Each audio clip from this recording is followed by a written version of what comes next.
afternoon, everybody.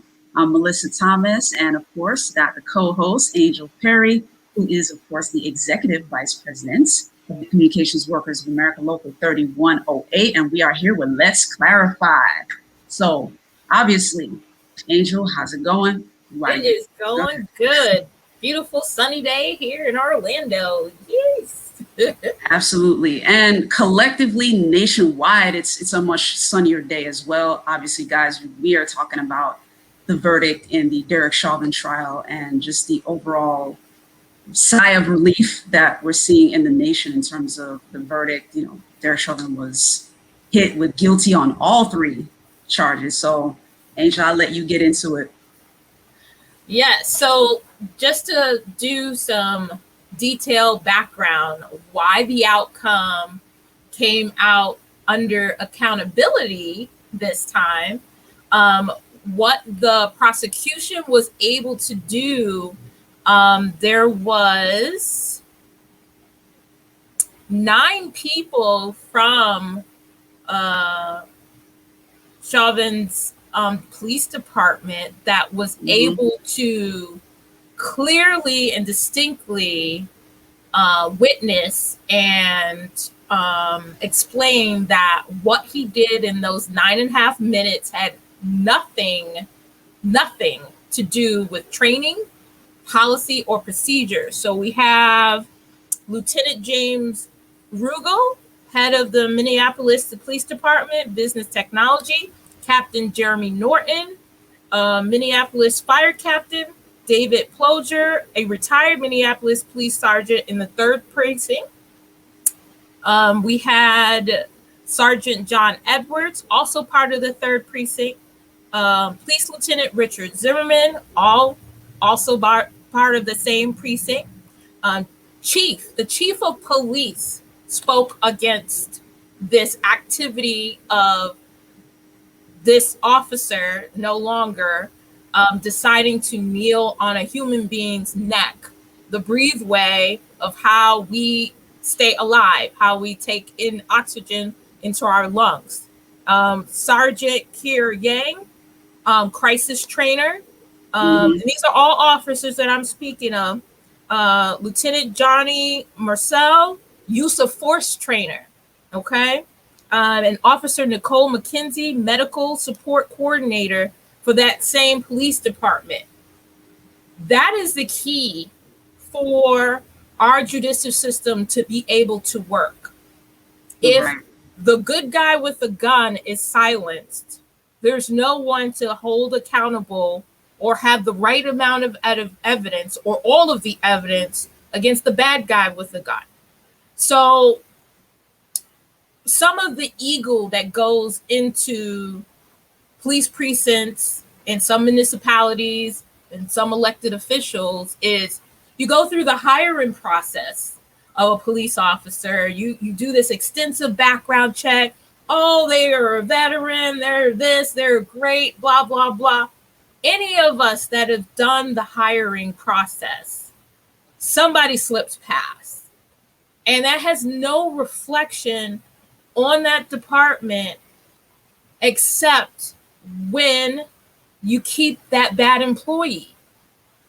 So for whatever reason, there has been this undertow of culture, whether you call it the blue wall of silence, however you want to take it, where good cops are not allowed to speak on someone being bad.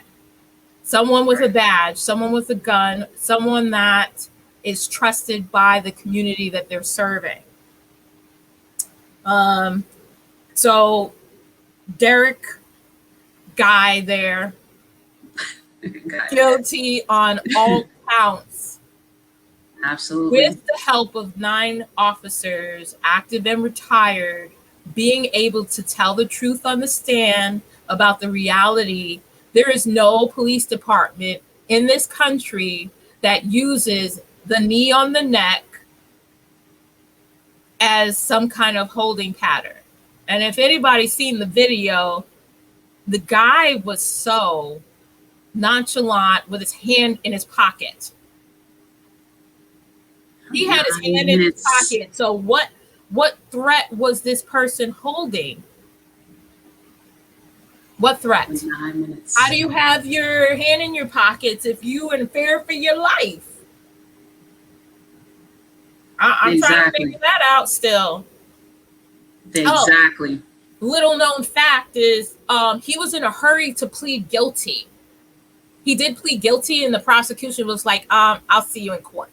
Just so, in case anybody didn't want to know that, because people are saying how the crowd was bullying the jurors into what they were doing. No, good cops was able to tell the truth.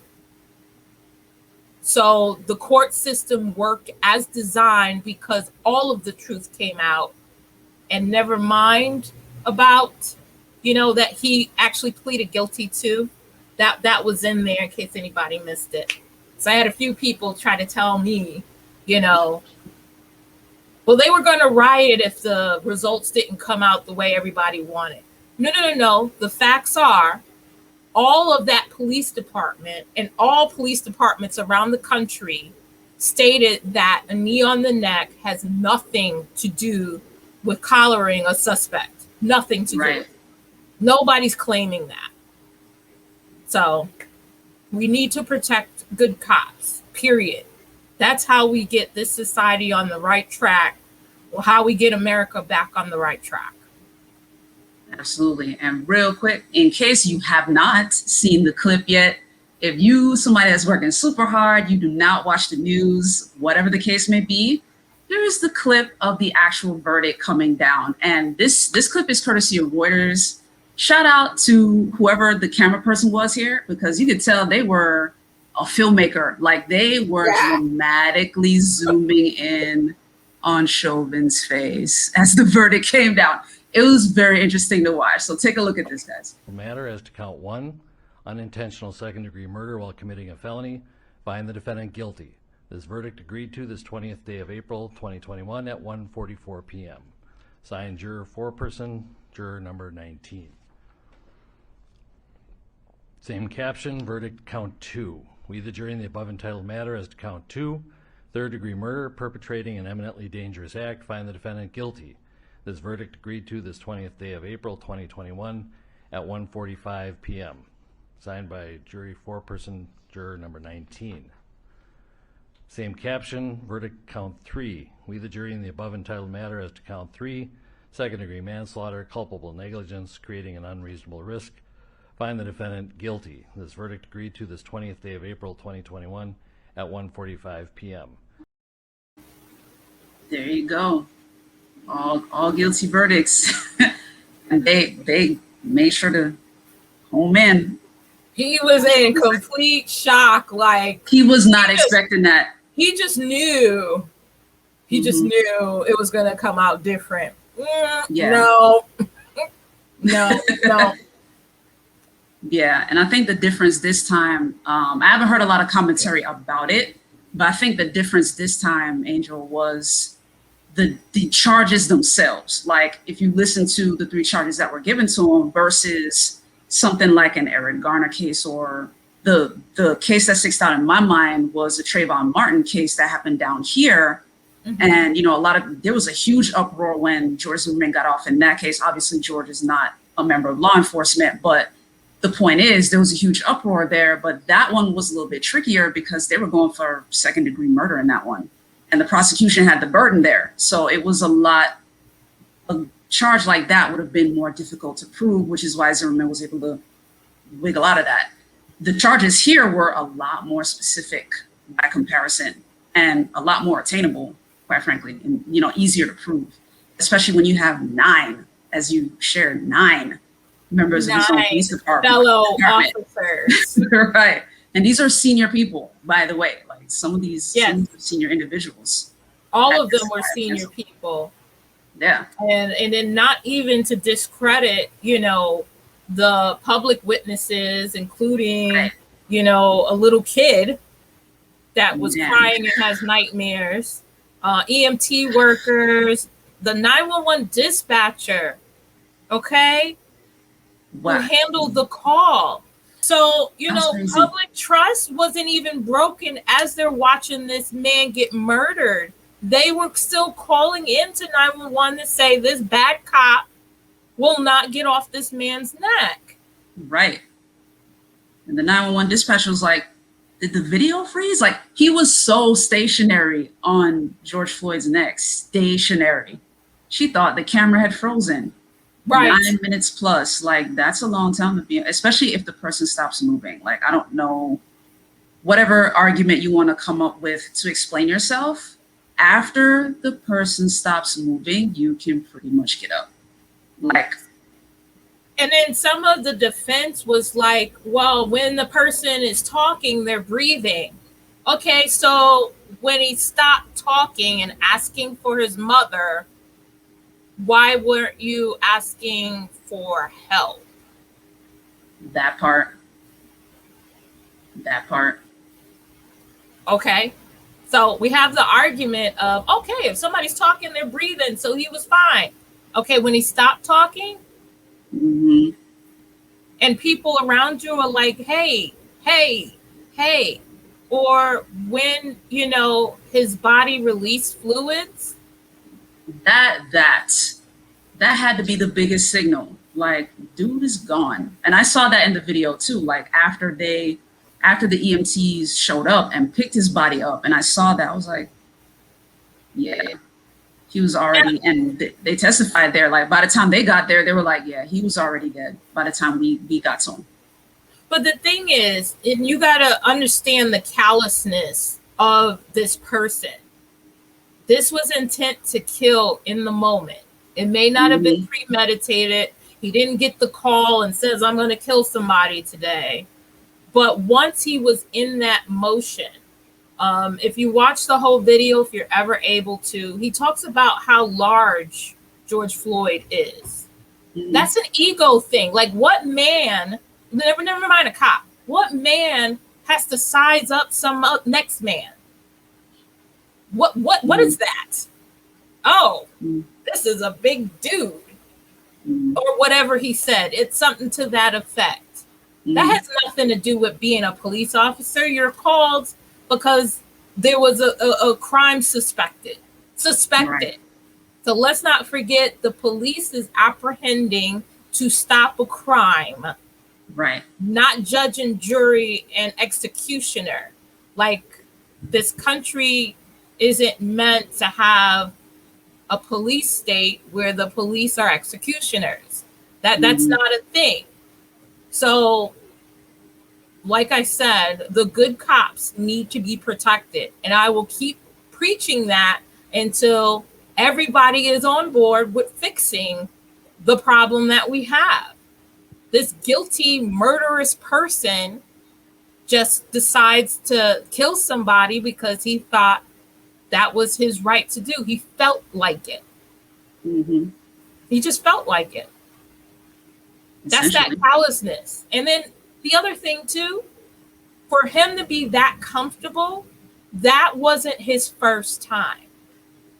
I'm going to say that. I'm going to say that. How do you watch somebody die and it doesn't even faze you? You have a whole crowd of people crying. You have everybody that watched that video crying. Him in the act, he had his hand in his pocket and got upset when anyone was questioning him. And when I mean anyone, I meant the other officers that started to question what was happening, the EMT workers that asked him to relieve what he was doing so they can attend George Floyd's body. So you have to wonder, who else did he hurt before this even happened? And that is the question. So on that note, we're going to take a commercial break. As y'all can see, this is a special episode. We didn't put in the breaks in the normal spot, but we wanted to flesh this part out in detail for you guys. But we will be right back after this brief break, and we'll get into the breaking news today. All right, so stay tuned. I'm not picking it up. You pick it up. I'm not picking it up. Well, somebody's got to pick it up. I'll pick it up. They're clean. 'Cause my My hiney's clean. Oh yeah, I'm Charmin clean. That's how I know they're clean. Charmin Ultra Strong is woven like a washcloth and just cleans better. Yeah, I'm Charmin The clean. kid does have a That's point. how my hiney's clean. Yeah. Enjoy the go with Charmin. And for an extra clean finish, try Charmin Flushable Wipes. And we are back with Let's Clarify. So the breaking news today, guys, of course, if you haven't heard yet, Attorney General Merrick Garland announced early this morning that the Department of Justice will actually launch a federal investigation into the Minneapolis Police Department, separate from the existing investigation that is happening, and it ties directly into what Angel is talking about. So here is a brief clip. I'm going to play the brief clip of AG Garland and his announcement, and then Angel's going to get into it. This verdict in the state criminal trial does not address potentially systemic policing issues in Minneapolis. Today, I am announcing that the Justice Department has opened a civil investigation to determine whether the Minneapolis Police Department engages in a pattern or practice of unconstitutional or unlawful policing. This effort will be staffed by experienced attorneys and other personnel from the Justice Department's Civil Rights Division and the U.S. Attorney's Office for the District of Minnesota. The new civil investigation is separate from and independent of the federal criminal investigation into the death of George Floyd that the Justice Department has previously announced. That is the meat of the announcement today. There was a lot more in that press conference to pull apart. We wanted to give you guys like the nucleus of the purpose of the investigation. So go ahead, Angel. So there are this debate. So when the previous administration took the AG department away from oversight committees and police department, it's because the policies that you can favor is the states should have independence, and which I agree with to an extent. The states should have independence, and they should, I guess, monitor their own houses, which is fine.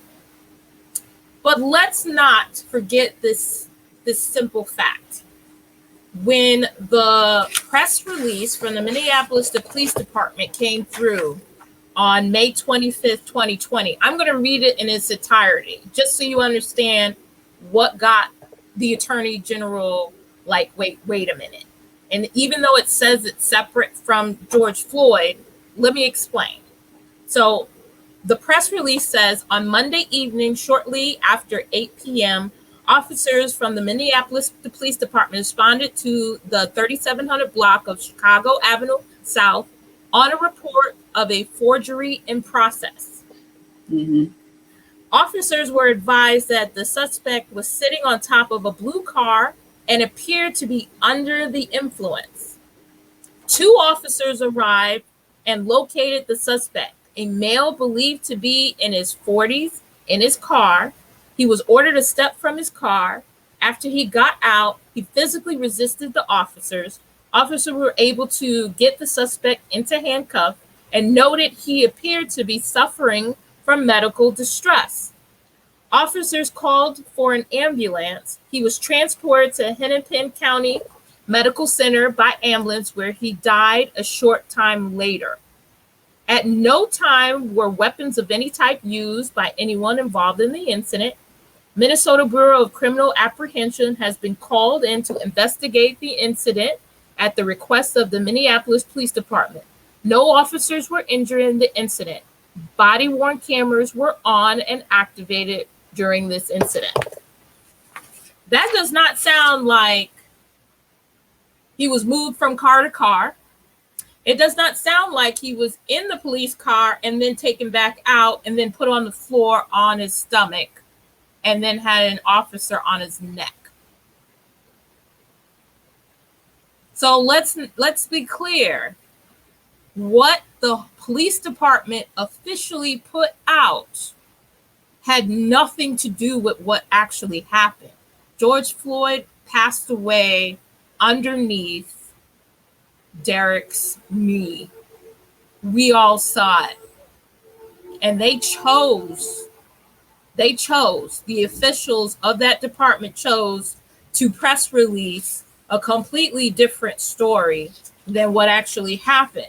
Now, less than a year later, we have Officer Kim Potter, 26-year department veteran, confused about her taser. Okay, a taser has a light switch, so you know it's powered up. On that video, there's no flipping the switch. So we're just going to keep it simple. There's no switch, there's no light. And you grabbing your weapon from your primary hand, Right. which is what training, her being a trainer, has taught hundreds of officers. So when you have this police chief that, you know, he did his duty and witnessed during the trial, quit his job after Kim Potter's little incident. Oh, and a little known fact, she was in jail for 4 hours, bailed out under herself. Interesting. And so the attorney general, what's that about? Who bails Now, out wait a under minute. themselves? Who bails out under themselves? Usually somebody else comes along. Sometimes there's a hearing, but she was in and out in 4 hours. Who gets to do that? Exactly. Must be nice. Must be nice. Yeah. Exactly. So the feds are coming in, rightfully so, because it seems like the state cannot watch and clean their own house. Mm-hmm. All right, y'all. Leave your comments below. Leave your comments below on this one for sure. And thank you for that little known fact, because 4 hours. that wasn't shared in a lot of the report. 4 hours. 4 hours. Yeah, I have she to say quit her in bad job, English, 'cause that's quick. Quit her job, turned herself in, and she was processed in 4 hours. The document said that she was released, bailed out herself. Who gets to do that? Exactly. Exactly. That think about it face. And by the way, the other part of the conversation too is obviously now that the Derek Chauvin verdict has come down, the other 3 officers are awaiting their trial.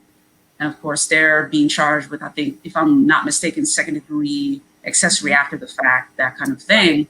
So we'll continue to keep you guys posted. But if you guys have a comment on what Angel and I have discussed so far, leave your comments. We love to hear from you guys. We love to keep the conversation going because this is a necessary conversation. This is very necessary. And of course, you guys know how we are with Let's Clarify. We like to go beyond the talking points and sort of the emotionality of the moment to get to the facts and get to the solution, which, by the way, we will get to on the other side of this break. So as usual, guys, stay tuned. We'll be right back. We wanted to move back home to be closer to his family. We decided to go with pods because things were stressful enough. We weren't sure how long we were going to need storage for, so we needed something that was flexible, and then they can deliver the container to wherever we move to. We haven't found the perfect house yet, but we're still looking. And we are back with the final segment. So you guys know we like to always wrap up with a solution, a relatable solution, a call to action. So Angel, take it away.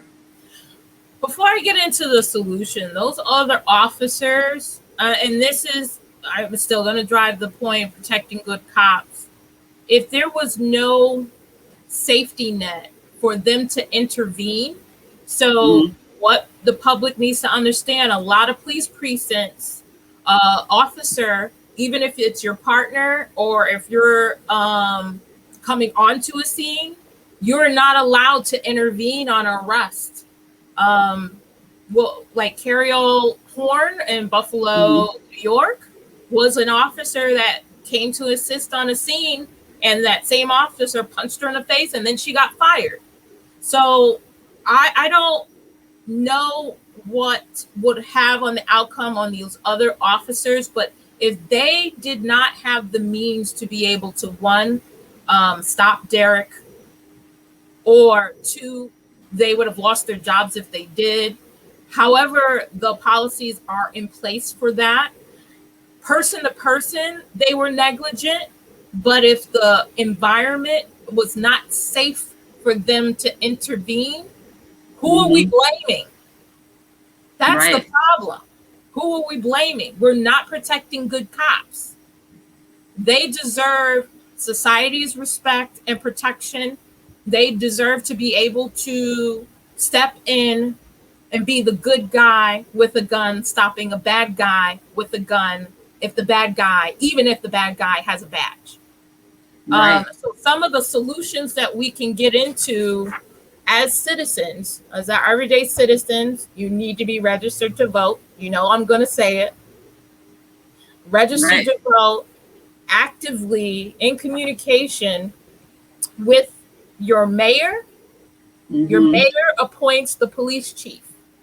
So those two people, those two offices, if in your community you are having difficulties with a bad cop and there's plenty of complaints going on and all those things, those two entities are who you should be in contact with, because the mayor cares about being voted or being voted into office.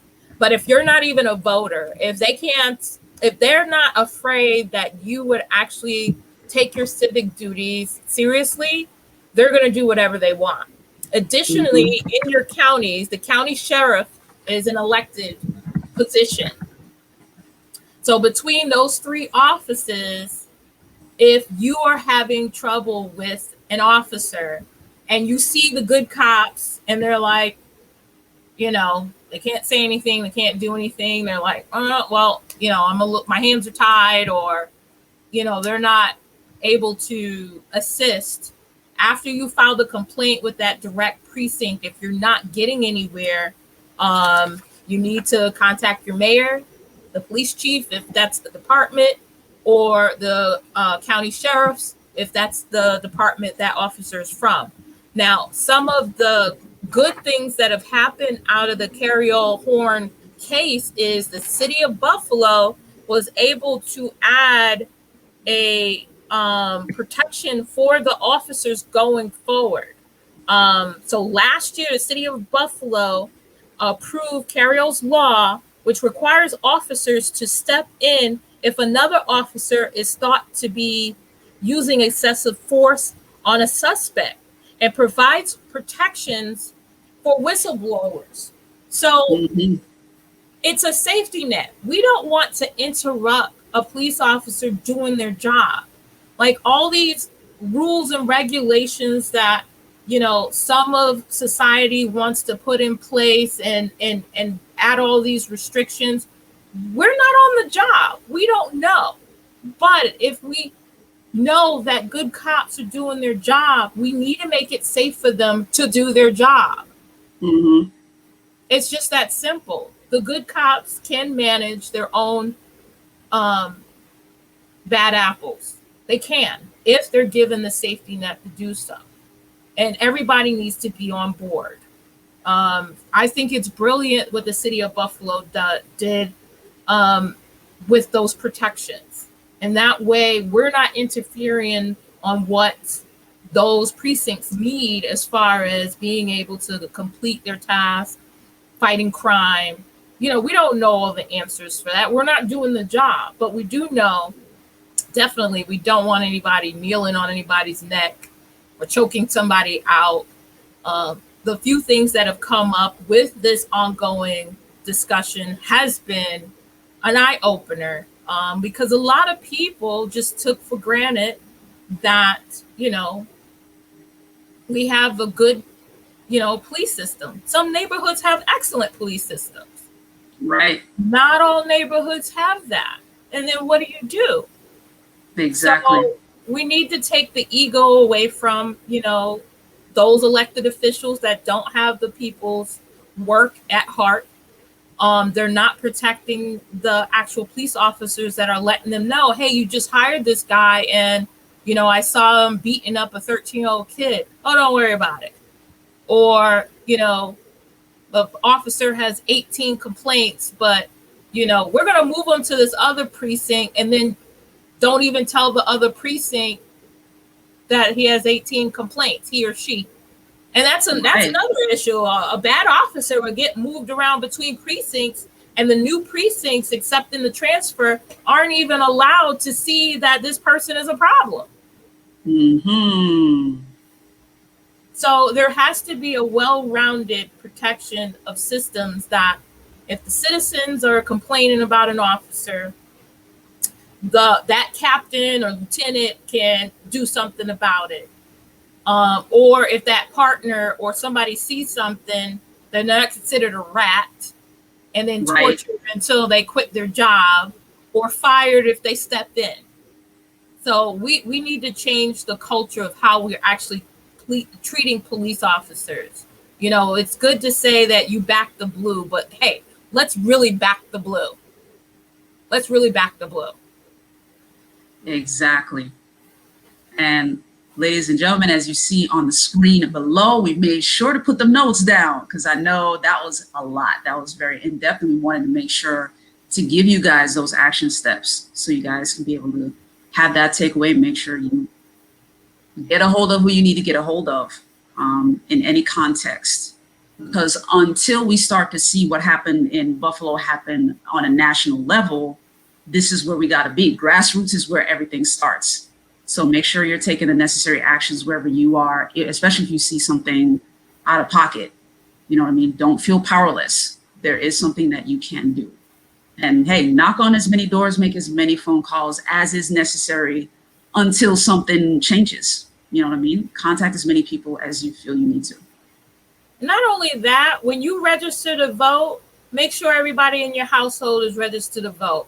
Don't be afraid to ask your neighbor or your friend when you're having that conversation. If you're talking about George Floyd, you need to be talking about, are you registered to vote?